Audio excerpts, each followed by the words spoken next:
ऋषिशृंग को जब बताया तो ऋषिशृंग ने हाथ में जन्म लिया और कहा, सप्तमे तक्षक हनि,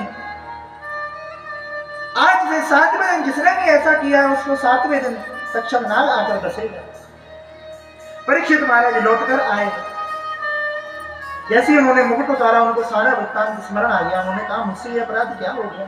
मैं तो जीवन और ब्राह्मण संतों का सम्मान करता था, आज मेरे से अपमान कैसे हो गया? परीक्षित महाराज ये सोच ही रहे थे, तभी श्री श्रृंगी ऋषि ने कि आपको श्राप लग चुका है, आपके पास कल्याण के 7 दिन बचे हैं। परीक्षित महाराज ने अपने पुत्र जन्मेजय को राज्य शासन पर बिठाला और उसके बाद परीक्षित महाराज वहां से चल दिए। चलते चलते चलते श्री परीक्षित जी महाराज गंगा जी के तट पर आ गए। गंगा जी के तट पर आमरण अनशन लेकर श्री परीक्षित जी महाराज बैठ गए। सारे ऋषि महर्षि भी उधर ही आ गए। उन ऋषियों ने कहा, महाराज अभी आपकी भारी आवश्यकता है, आपके जाति कलयुग का प्रवेश हो जाएगा और कलयुग हमको भजन पूजन करने नहीं देगा अच्छे तरीके से। एक ऋषि ने तो कहा, ऐसी औषधियों का लेप आपके शरीर में कर देंगे कि आपको तक्षक आके डसेगा तो भी आपको उसका प्रभाव ही नहीं पड़ेगा।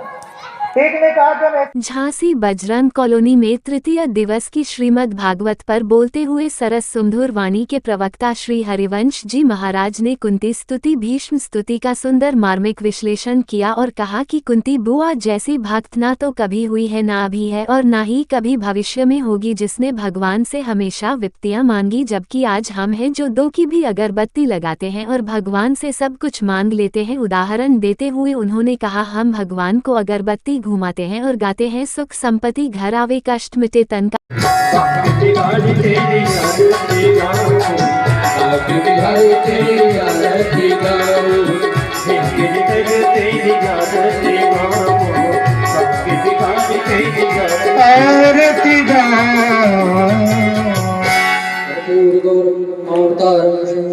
आज पूज्य महाराज श्री का पदार्पण हुआ है। आपके श्री चरण कमलों में बारंबार दंडवत प्रणाम हम करते हैं। हमारे पूज्य सदगुरु स्वरूप महाराज जी हैं, हमारे गुरुदेव भगवान के उत्तराधिकारी और उनके परम कृपा पात्र शिष्य, जिनके चरणों में हम बैठ के पढ़े हैं। कुछ आपकी ही कृपा से यहाँ 2 शब्द जो कुछ बोल पा रहे हैं आप लोगों के सामने, ये पूज्य गुरुजनों की ही कृपा है।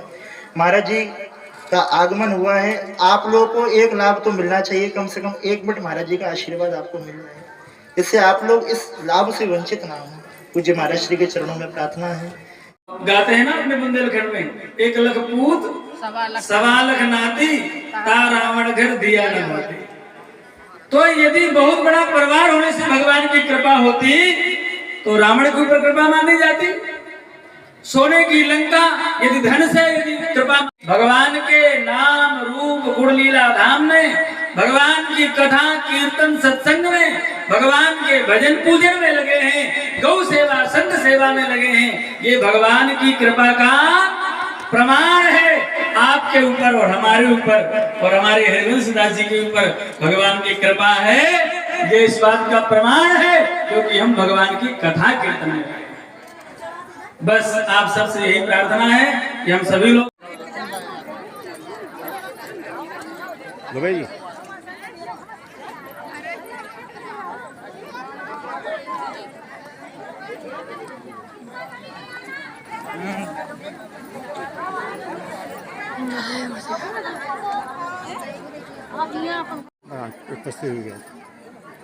यहाँ हमारे गुरु भाई श्री हरिवंश दास जी महाराज की कथा यहाँ पर हो रही थी और हरिवंश दास जी का बड़ा आग्रह था।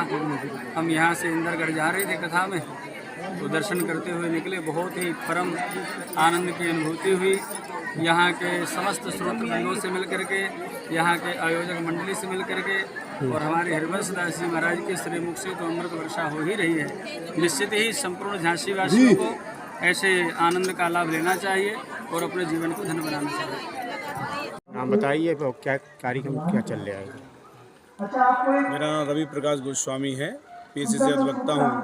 वर्तमान में उत्तर प्रदेश सरकार की ओर से सहायक जिला शासकीय अधिवक्ता के पद पर फौजदारी के रूप में कार्य करता हूँ। सत्र न्यायाधीश श्रीमान पद्मनाभ मिश्रा जी की कोर्ट में तैनात हूँ। आज ये जो कार्यक्रम हो रहा है ये बहुत ही सुंदर कार्यक्रम है। कथा के माध्यम से जन जन में सनातन की बात को पहुंचाना, उनको जोड़ना, और उसके सापेक्ष जो आज महाकुंभ भी हम लोगों के बीच चल रहा है, इसकी बात छोटे छोटे स्थानों पर जाकर के जो सुधी जनता नहीं पहुंच पा रही है, जिनको उनकी जानकारियां नहीं है, उन कथाओं के माध्यम से हम सभी लोगों को देना।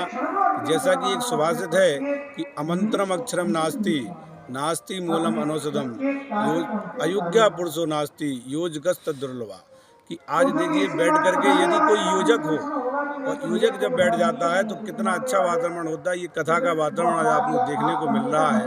महाराज जी विराजमान हैं और उनको बैठ करके सुधी श्रोता सभी अपने अपने ज्ञान में बहुत मूढ़ विद्वान हैं, सभी जानते हैं कि क्या है जीवन, क्या है।